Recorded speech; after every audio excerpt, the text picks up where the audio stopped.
Third class 8th lesson మా ఊరి ఏరు. ఇది గేయ ప్రక్రియకు చెందినటువంటిది. ప్రకృతి వర్ణన ఇతివృత్తంలో కొనసాగేటువంటి పాఠ్యభాగమే మా ఊరి ఏరు. మధురాంతకం రాజారావు గారు ఈ యొక్క మా ఊరి ఏరు పాఠ్యభాగాన్ని రచించారు. ఈయన 1930 సంవత్సరంలో జన్మించారు. 1999 సంవత్సరంలో మరణించారు.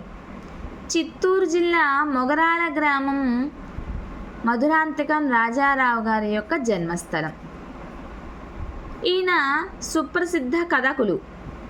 రాయలసీమ జీవితాన్ని ప్రతిబింబిస్తూ 400కు పైగా కథలు రాశారు. మానవ సంబంధాలలోని సున్నిత పార్శ్వాలను చిత్రించారు. ఉత్తమ ఉపాధ్యాయులుగా కేంద్ర సాహిత్య అకాడమీ పురస్కారాన్ని పొందారు. ఇక మా ఊరి ఏరు అనే ఈ ఒక పాఠ్యభాగంలో ముఖ్యమైనటువంటి పదాలు, వాటి యొక్క అర్థాలు: పారు, ప్రవహించు, పొదరిండ్లు, దట్టమైనటువంటి పొదలు, వినువీధి, ఆకాశం, తిరునాళ్ళు, ఊరి పండుగ వేడుక, పొంగు, ప్రవాహం, పెరుగు, ఇంకిపోవడం, కనిపించకుండా నేలలోకి వెళ్ళిపోవడం, ఇసుక తిన్నెలు, ఇసుక మేటలు, ఏరు, నది. ఇక ఈ పాఠ్యభాగంలో ఉన్నటువంటి ముఖ్యమైనటువంటి విశేషాంశాలు: మా ఊరి ఏరు ఏడాదికి ఒక్కసారే పారుతుంది. మా ఊరి ఏరు ఏడాదికి ఒక్కసారే పారుతుంది. చూడ చక్కని ఏరు మా ఊరి ఏరు, ఏడాదికి ఒకసారి ముచ్చటగా పారు. ఈ గేయం యొక్క పంక్తులు మా ఊరి ఏరు అనేటువంటి పాఠ్యభాగంలోనివి. కృష్ణానది. కృష్ణానది పడుమటి కలమలోనేటువంటి మహాబలేశ్వరం వద్ద పుడుతుంది. అక్కడి నుండి దాదాపు 1400 కిలోమీటర్లు ప్రయాణం చేసి చివరకు హంసల దీవి వద్ద 2 పాయలుగా చీలి బంగాళాఖాతంలో కలుస్తుంది. ఇక ఈ మాసపు పాట. ఈ మాసపు పాట పంట చేలు. ఈ పంట చేలు అనే ఈ మాసపు పాటని పాలగుమ్మి విశ్వనాథం గారు రచించారు.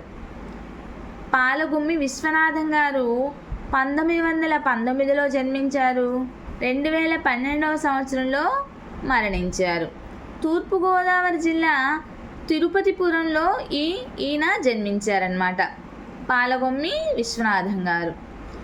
లలిత సంగీత చరిత్ర, అమ్మ దొంగ అనేటువంటి గేయ సంకలనాలు, రచనలు పాలగుమ్మి విశ్వనాథం గారి రచనలు. ఇక ఈ పాఠ్యభాగం సంబంధించి పంట చేలు అనే ఈ మాసపు పాటకు సంబంధించినటువంటి ముఖ్యాంశాలు: వీరు ఆకాశవాణిలో పనిచేశారు. లలిత సంగీతానికి ప్రచారం కల్పించారు.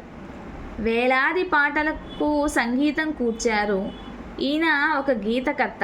ఆయనే ఈ పాఠ్యభాగాన్ని రచించినటువంటి పాలగుమ్మి విశ్వనాథం గారు. పంట చేల గట్ల మీద నడవాలి, ఊహలేమో రెక్కలొచ్చి ఎగరాలి అనే పాట పల్లవి మనము ఇప్పుడు చెప్పుకుంటున్నటువంటి పాఠ్యభాగమైనటువంటి పంట చేలు అనేటువంటి ఈ మాసపు గేయానికి సంబంధించినటువంటిది. నెక్స్ట్ బుద్ధి బలం. ఈ బుద్ధి బలం అనేది ఈ మాసపు కథకు సంబంధించినటువంటిది.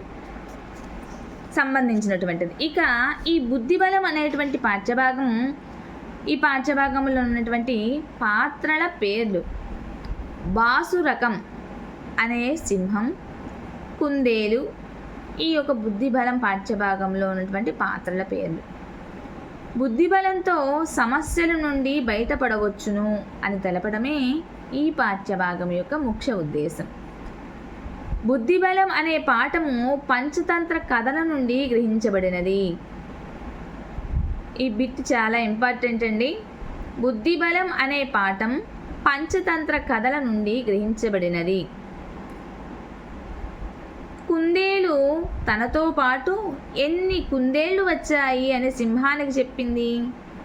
కుందేలు తనతో పాటు ఎన్ని కుందేళ్లు వచ్చాయని సింహానికి చెప్పింది. మరో 3 కుందేళ్లు వచ్చాయని చెప్పింది సింహానికి.